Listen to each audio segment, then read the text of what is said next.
Vitu vitano ambavyo unaweza ukavifanya ukapunguza uzito milele.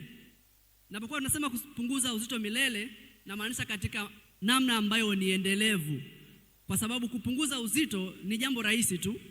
Hata usipokunywa maji, ukienda kupima baada ya siku moja mbili, utakuta uzito wako umepungua, lakini sio kitu ambacho ni endelevu.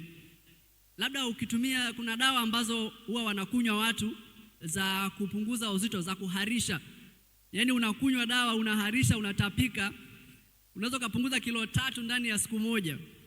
Wakati fulani nikiwa hospitali nilipata mgonjwa mama mwenye miaka 35 hivi, alitumia dawa za kupunguza uzito, kupunguza kitambi.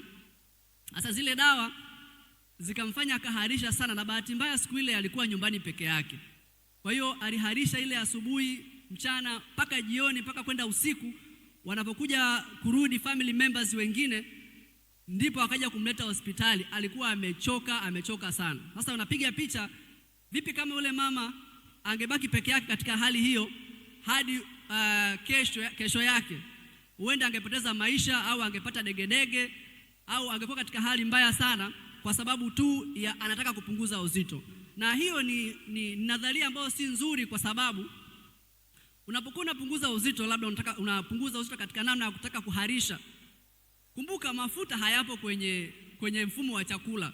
Yaani sio kwamba unavoharisha vile umepungua uzito kwa maana ya kuchoma mafuta, kwa sababu unapokuwa unapunguza uzito kuna mambo makubwa matatu. Kuna swala la mafuta, kuna swala la mifupa, alafu kuna maji na misuli, vitu vinne.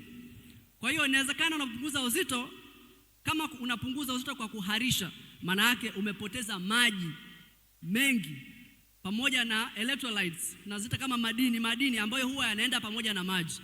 Kwa hiyo ndio maana unaweza ukaingia katika hatari ya kupata degedege, au kazimia, au hata kufa kabisa kama ukiharisha kwa muda mrefu. Na hivyo unakuwa haujapunguza kabisa mafuta ambayo tunayalenga kuyapunguza, sababu kitambi ni mafuta. Mafuta yapo nje ya mfumo wa chakula, yapo kwenye zile seli za mafuta ambazo ziko nje kabisa ya mfumo wa chakula. Kwa hiyo ukiharisha haupunguzi uzito. Unatakiwa kuyasaidia yale mafuta ambayo umeyatunza kama nishati ya ziada yaweze kuchomwa.